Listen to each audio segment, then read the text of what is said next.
Hello' guys, আজি আমি এটা পাৰ্টি খাবলৈ ওলাই আছোঁ। এয়া সাজি কাচি মজাকৈ আহি পাই গ'লোঁ এই জেগাত। এতিয়া আমি যাই আছোঁ।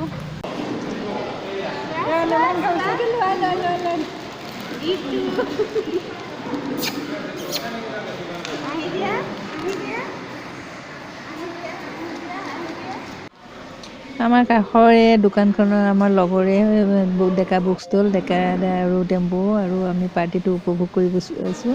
আজি সন্তানটো আমাৰ মালিকৰ সন্তান নাতিনী, তেওঁ অন্নপ্ৰসন্ন আছিল।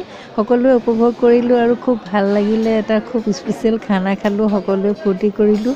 এটা বিশেষ দিন, গতিকে স্মৃতি হৈ থাকক। এয়াও এক দিন, বিশেষ দিন।